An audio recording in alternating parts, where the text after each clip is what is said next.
recorded live at 4ZZZ Studios, Meanjin, Brisbane. On 102.1 FM. And broadcast across Australia on the Community Radio Network. You're listening to Zed Games. Zed Games brings you the best in gaming news, reviews, community and culture. Want to reach out? Share your hot take? Or do you just want to share your favourite game? Find us on socials at Zed Games AU.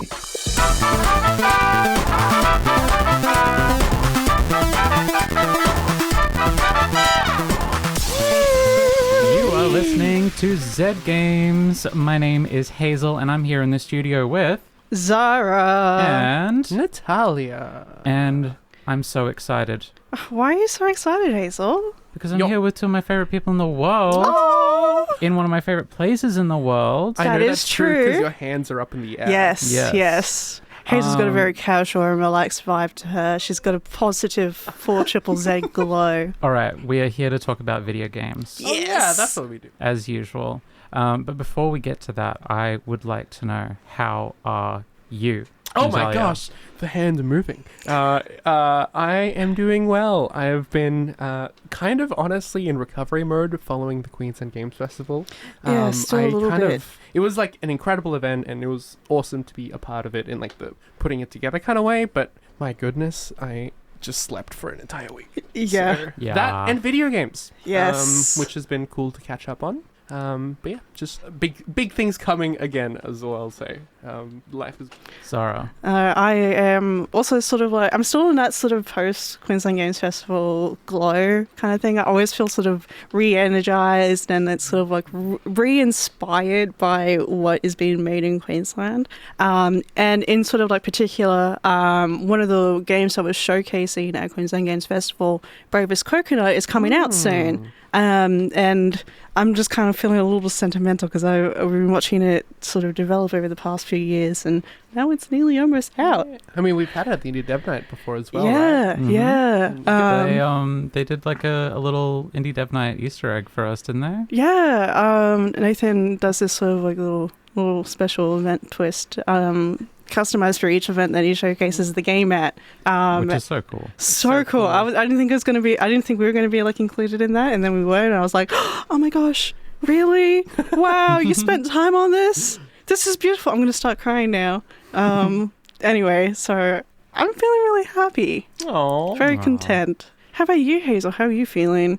I'm on top of the world. Yay! What a I'm good here to talk energy. about video games. Yes. One of my favorite topics. I have been playing quite a bit of Schrodinger's Cat Burglar lately. Yes. We're getting very close to the end. Oh my gosh. And it's levels on levels. It's on my brain is wrapped around all the way and is now touching itself Across space and time. Yeah. I feel like my brain is expanded with some of these puzzles. Yeah. It's very fun. I don't understand quantum physics at all. I don't think it has anything to do with actual quantum physics, but it does have everything to do with making a fun puzzle game. It's not rocket science. And it's a fun more. kitty cat game. More games should have a dedicated meow button. Also, Yes. near the end, the meow button becomes functional. Yes. It's useful. What? There's a mechanical reason to use the meow, which is like, oh, of course, thank you. It was the touch that I did not know that I needed in the game, but it was mind-blowing. Happy to meow without a reason. Even better that there is a reason. Yeah. Yeah. That's awesome. I think The Last of Us should have a meow button. Just any game, like the new God of War game. You just playing through a cutscene. Meow. Laugh is like, "Whoa."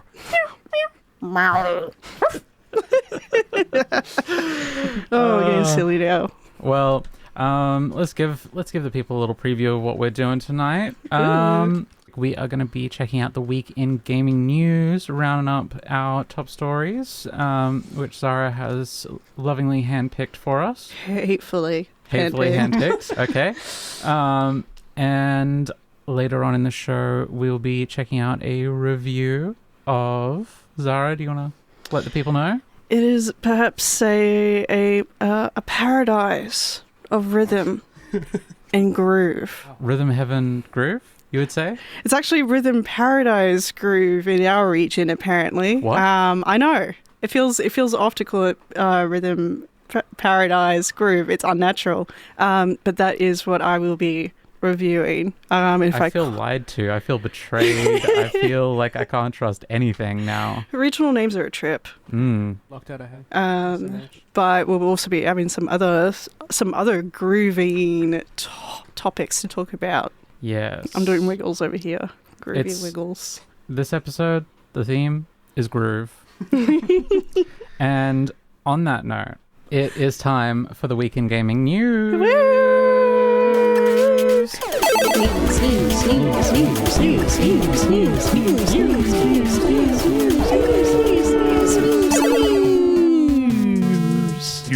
This week in gaming news, Microsoft 1,600 staff have been laid off from Xbox recently, with another 1,600 planned over the next year. 4 studios have also left Microsoft in what CEO Asha Sharma calls the most significant in Xbox history. So, missing a word there. Most significant restructure in Xbox history. The most significant restructure in Xbox history.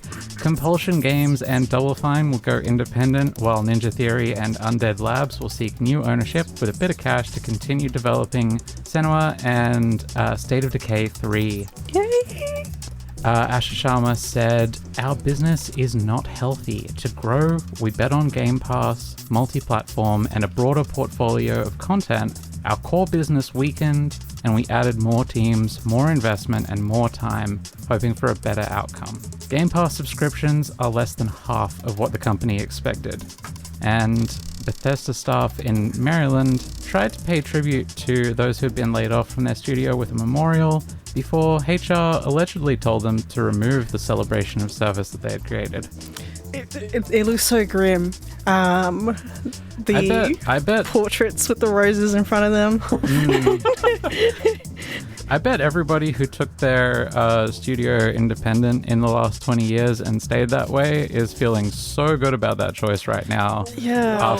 Despite like all the ups and downs they've been through, at least they're not dealing with this. It's just bonkers to me, specifically like with Compulsion, with Double Fine. They just released like critically acclaimed game after critically acclaimed game, and you know they're being closed down. Oh, they're going independent, thankfully. Mm-hmm. But like State of Decay 3 and Senua were just announced at the last Literally showcase. just announced. In like a big flashy trailer, and they're closing those studios down, or at least sending them off on their way. They explicitly said that those trailers were put out to get like last minute interest from like external people who might want to buy those and studios. I feel like people were interested, well, in the games. People were like kind of like, whoa, this is, I'm kind of excited about this. Yum, yum, yum. But now it just tastes like, well, betrayal, regret. In their mouths. Yes. Turned. I just think it comes down to like different leadership having like different long-term plans for Xbox, and then like because it doesn't make immediate profit, it's like, all right, let's try something different. And it's like, well, you bought these studios to make Game Pass games, and then you shuffled away from that in the middle of it, and so these studios are paying the price for that. But it's not the studio's fault. You know, they did what they were asked to do: go make Game Pass games, especially Double Fine, and now they're being punished for it. So yeah, it's pretty grim. It sucks. You can do everything right. You can make an awesome game, and you still get cast off.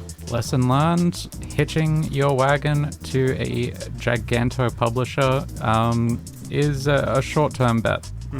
Don't plan on it for the long term. All right, moving on to our next story. PlayStation, after announcing that they would end physical disc production in 2028, Sony has been almost completely silent, despite facing backlash towards this announcement. It's received tens of thousands of replies online within just a couple of hours, and gamers have started a petition that they're calling "Don't Kill the Disc" to persuade Sony to continue producing physical discs. The petition, at the time of writing, has over 120,000 signatures. Don't shoot the moon. Anyway, we are not against digital. We're against digital being the only option. Signed to tell Sony to keep disc-based games alive beyond 2028 so the next generation can own the games they play, not just rent them, reads the petition. And Sony has broken their media silence to announce their new FlexStrike wireless fight stick. This announcement has also received backlash. Yeah. Looks cool, I guess. Just say something. I acknowledge, at the very least, that people are not too jazzed about the concept of ending disc production. And after the sort of disappointing outcome of the Stop Killing Games initiative, it really just feels like, come on guys, can we have a break? This is very clearly a move that's being done to kind of control the way that people buy games. You know, no secondhand games. No secondhand games. So you can't share your games media. Like even sort of the concept of like only one person needing to own a game for other people to be able to play it is becoming rarer and rarer. And that's not fun. That sucks. It sucks specifically I'm not kidding you when I say last week, Sony also just announced that they're shutting down the PS3 and the PS Vita digital stores, I think it was, or something like that. Like I think the PS Vita one was supposed to be closed for a while, and this is kind of like, oh yeah, we're actually closing it for realsies, guys. But it's and then I think last week as well, they revoked the access to people who bought movies on the PlayStation. Yeah, there was things. over 500 of them that got pulled down. Like big ones too, like Terminator and like other big franchises that you would have seen. And it's like in the same week they were saying we're only going digital. We're also saying we're gonna take away your games at any moment. Yeah, if we have to go digital, then at least let me keep my digital thing. Like, I don't know, put it to my CRN number. I don't know. I think I disagree a little bit on the idea that this is about controlling access to the media. Obviously, that's going to play into their decisions, but the way that everything has read from these sorts of announcements lately with Sony is just that they are trying to lean out the business. They want to cut operating costs dramatically, and I imagine that disc production that's a big complex part of being a huge publisher. Not having to deal with that is just going to streamline things for them massively. Having said that, I think that's bad. Yeah. And it's a bad sign for the health of the video game industry at large that one of the big publishers is saying it's not worth it for us to keep pressing discs. Yeah.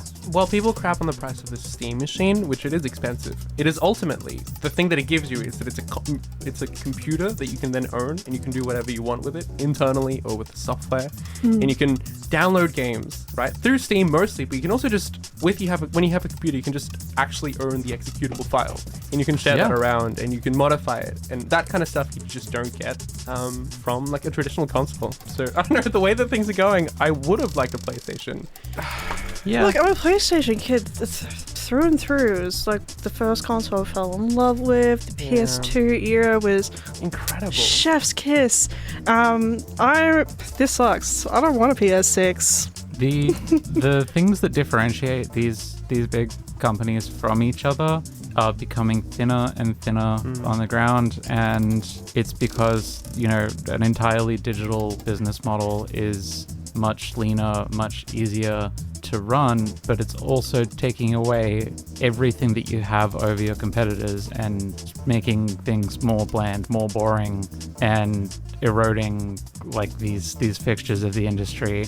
I think it's a mistake to cut these things, and I think they're going to find that out in a few years. Shall we zoom through some news nibbles? Yes. Do you want to tell us about this first one here? Yes, please. Okay, so Mojang has announced a new update coming, introducing the dappled forest biome with some new wood, foliage, mushroom shelf box, a hay bed in a new camp structure which spawns in the world, and a pillow that you can sit on. That's right, folks. We've got sitting in vanilla Minecraft. I have things to say about this. No. Okay, go on. Sitting, I'm excited about, but I'm more excited about the hay bed, or the straw bed. I can't remember what it's actually called.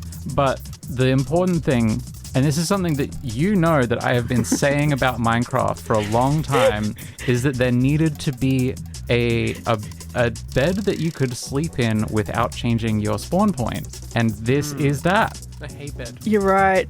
I've been saying that they need like a bedroll for camping so that you can go on long journeys in-game, sleep, and then if you die, you respawn at your base instead of in the middle of nowhere. Boy, you're still able to skip the night or like avoid the phantoms. Exactly. Wow, it's a huge update then. Huge update for a lot of people. And it's so simple, and they've been not doing it for so long that I can't even give it to them now. Like I can't say good job, Mojang, because you should have done this so long ago, and people have been saying that for a long time. That's true, people have been But saying let's move along. Mateo, a developer on Steam, has been dealing with a 21% refund problem. Despite his game Paddle Paddle Paddle sitting at 90% positive reviews, on Steam you can receive a refund for a game quite easily if you play less than 2 hours of the game and you submit your claim within 14 days of purchase. Speedrunners are completing Paddle Paddle Paddle in 1 hour and 40 minutes, leaving a positive review and then refunding the $3 game. It's a $3 game. This It's is a really such a rude jerk thing to do. move. Yeah. Like, come on, guys, that's mean. Like, you can afford $3. I understand the thing of like, especially kids and teenagers who don't necessarily have a lot of expendable income, like playing a game and $3. Come on. But it's $3. Like, You can't even get a coffee. Go dig around in some couch cushions, find some coins, and go beg your older sibling to like buy it for you. It's fine. All right. Well, we better Like finish up the someone news on here the road. with our upcoming games for the next week. Natalia, do you want to start us off with the 9th of July? Assassin's Creed Black Flag Resynced for the PS5, PC, and Xbox Series X. That's on the 9th of July. I'm really excited about that one. Just phenomenal game. Anyway, also on the 9th of July, we've got Grand Blue Fantasy Relink for the Switch 2. We've got Backyard Baseball for PS5, Xbox Series X, Nintendo Switch, and PC. And we have Cat Mail and Co. for PC. On the 10th of July, we have got Echoes of Einkrad for PC, Xbox Series X, and PS5. Palworld 1.0 coming to PC, PS5, Xbox Series X, and Xbox One. And Bravest Coconut, a beautiful little locally made game coming to PC, macOS, and Linux. Zahra, do you want to finish us out here? Yes, I do. So 13th of July, we have Ascend to Zero for the PC and Xbox Series X, and Kaz for the PC. 14th of July brings D-Topia for the PC, PS5, Nintendo Switch 1 and 2, Xbox Series X. And July 15th will bring Denture Attack for the PC, PS5, Nintendo Switch 2, and Xbox Series X. All aboard the hype train! Good week. And that's week. all this week in gaming news. I'm Now it knackered. is time for us. Shall I play the review sound? Play the review sound. No rhythm like a paradise groove. Ain't no rhythm like a paradise groove. Ain't no rhythm like a paradise groove. Rhythm like a paradise groove. Hey! Yo! I have a confession. I've never played a rhythm heaven game before. Oh my god. I just never got my hands on it. Things just kept happening, circumstances, all that kind of stuff. But I finished my semester. I had a terrible exam and I needed something to take my mind off of it. So Rhythm Paradise Groove finally happened. I booted it up and just started from the start. I played through the tutorial level where it introduces how important it is to listen for audio cues to time your actions by having you jog behind a line of ball people and trundle through hoops without tripping. It's impossible to time it correctly just using visuals. Okay, cool. This is a little bit silly, but I'm getting the hang of it. I'm literally pressing one button, and then I get to the frisbee level, where I control a dog trying to catch a frisbee. The human whistles, and on the 7th beat after that whistle, you have to jump. And the game coaches you through some more complicated timing systems. This was kind of hard, and I was like, okay, I think I get it. And then the game gets mean. In most of the levels, the game will impair your vision in some way, introduce an obstruction, or takes away some visual cue, forcing you to rely purely on audio cues, as you're supposed to do. But it's hard. At the start of each level, you go through a pretty intensive training session, teaching you the audio cues and what you need to do and the timing of your actions. Each level is different, so each session is unique to that level. You play through 4 levels, and then there is a remix level which combines all 4 levels you just cleared into a bit of a compilation. There's no practice for this one, you just dive in and it's pretty fun, pretty challenging. I definitely have levels where I hit a flow state, and there's levels I struggle my way through, but working at it is part of the fun, getting more confident, memorizing the rhythm patterns, forcing myself to use my ears more. Each level the controls is simple, like 1 or 2 buttons usually. I thought I understood the game, and then I hit Fruit Flex, and it was like a brick wall. I kept at it over and over and over again, trying to get the timing right. I was getting sick and tired of the red apples and the green apples and the lemons, and finally, I got it. And the game did its little visual trick to throw me off, and I nailed it. The crowd was going wild, Fruit Flex guy was crushing it, music was going crazy, and I think I really got it then. It's a fun game. It's a difficult and sassy and kind of mean game as well.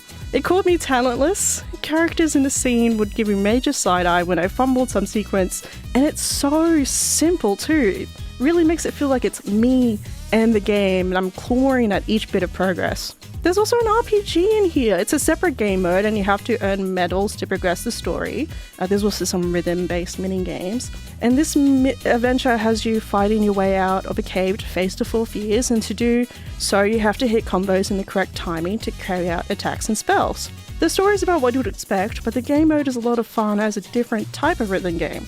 You make decisions on what rhythm you're doing, you just need to be on beat. Each level and scene is different, and wildly so. In one, you're a ghost trying to sneak past an angry moon when he sneezes, in another, you're launching frogs over the rainbow. They're all different with unique tracks, unique twists, and ways to mess with me, and they're often a bit brutal, but nothing a bit of persistence can't resolve. This game did make me feel the age of my Switch now though. Wireless controllers aren't even worth trying, forget about Bluetooth. And it's not like the latency is that bad. I've not had issues with it in other games, but I definitely notice it in this game because it's just that tight on timing. You do want to use wired headphones and wired controllers. But this seems to be a pretty typical Rhythm Heaven game with the same sense of humor I found charming.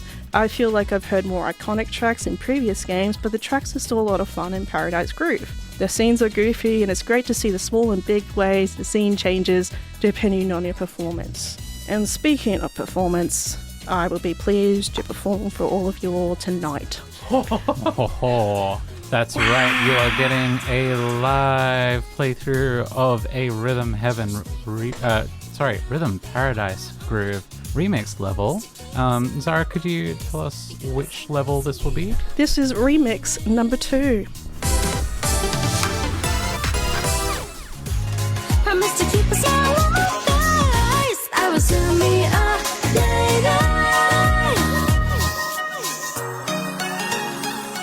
Very nice. That was hypnotizing to watch. Very nice. And now you can listen to my little amazing jingle.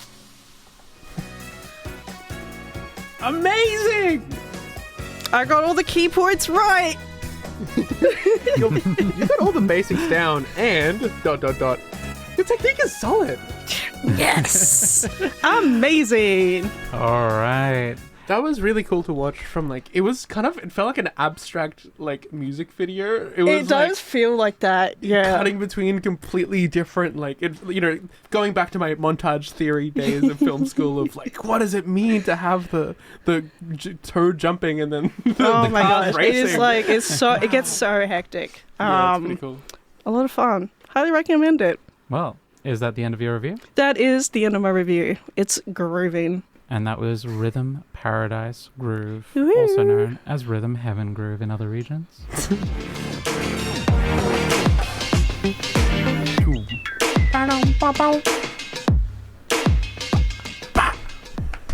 All right, my name is Hazel. I'm here in the studio with Natalia is still here. and Me, Zahra. That's me. and That's you're you. listening to Zed Games. We've been grooving all episode. We've been talking about Rhythm Paradise, and I think we just need to talk about rhythm games in general. Yeah, because Because we've got a lot of thoughts about them. There's a lot of thoughts. There's also like a lot of really, really cool rhythm games. Some of which do something a little wacky. Probably my favorite all-time favorite example of a An interesting approach to a rhythm game is Vib Ribbon. Oh my god. Which was a PlayStation game. I think they also brought it to PlayStation 3. There was a weird sequel that was... Something like that. Yeah. And the way that it works is the game software can persist in the console's RAM. So you could open up your console, remove the game disc while it's still running, and then insert a music CD, and the game will generate a unique level from any track from that CD for you to play through as your sort of weird, scratchy-looking rabbit character. It's very charming. Some people find it a little creepy, but I think it's really cute. I think the most charming thing about it is how simple it is. Yes. It's just lines. Yeah. It's just lines. Working within the constraint of you have to make all of the game software so small that you can load it into the PlayStation 1's RAM just leads to like incredible creativity in the design. I believe it's all vector graphics because it just takes up less space. Yeah. It's literally about the purest lines you can possibly have in a digital space. Is it just black and white? I can't remember. It's just black and white. It's just black and white. Yeah. I think it's really cute. I think it's really neat. I understand why some people would find it a little bit creepy or off-putting. But that's my friend. But it's also just an incredible technical achievement Yeah. in a very early stage of games and a really interesting way of working within limitations. Yeah. And Can't do that with digital-only landscape. a game that I think is sort of not a spiritual successor, but in the same vein of games where you can just load in any music and it like programmatically turns it into a rhythm game level. Audio Surf. A game from a long time ago, not as long ago as Vib Ribbon, where you could just load in any MP3 and it would turn it into a little rhythm game level where you control this little character. It's like a spaceship almost. It was just kind of like my memory just brings like sort of a shape, almost like an orb. And these like crazy visualizations in the background that were all like playing off the beats and the rhythms and everything.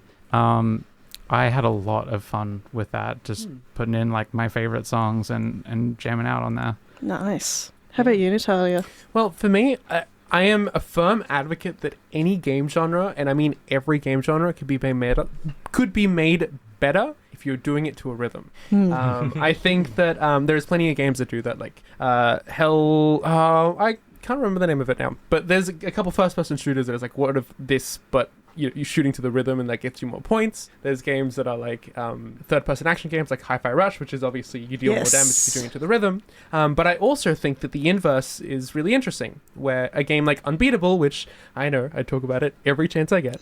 And so you should. And so I should. That game...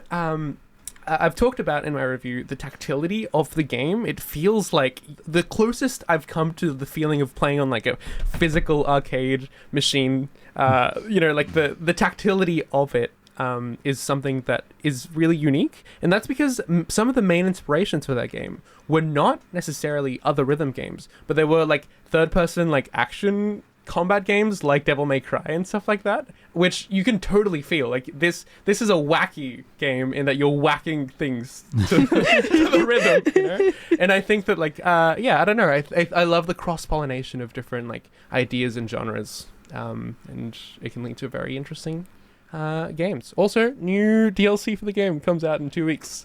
All Jamie Page songs. I'm very excited. It's a good time. It's a good time to be unbeatable. Yeah. Is there any other rhythm games on your radar? I mean, I always have to mention Os or Osu with an exclamation mark. It's a constant. It's addictive. It's free. It's free. It's accessible. That's played with a mouse, right? You can play it with a mouse. I play it with a tablet because apparently that's a little bit more comfortable for me. I saw someone play. There's been a couple of people who play with what are they called? The orb trackpad. Trackball. Thank you. Which makes 100% sense, and they're just kind of like the orb master. But I find it so interesting that it's like a PC rhythm game where for a while I don't know if it's still the case, but the meta of it was to play with a graphics tablet that you would use for like digital painting. Yeah, that's still very much That's the meta. fascinating. But that doesn't always work for everyone. But it is very fun, and it's if you're competitive, you can be competitive against yourself, like me. You can be competitive against other people, like other people. I won't be competitive against myself because that's the only bar I try to beat. What's your Well- favorite rhythm game soundtrack? Really quick. I have to cut you off because we are cutting it fine. Oh, no, we we have just a are. few minutes left. That's all right. I missed the beat. But listeners, think about your favorite rhythm game soundtrack and let us know on the socials. Now it is time for us to say goodbye, good night. We love you so much. We Thank love you for you. listening, and we will see you again next week. Goodbye. Good night. Thanks for listening to Zed Games. If you'd like to listen to more, you can find us on the Community Radio Plus app. Or find us on socials at ZED Games AU. See you next time.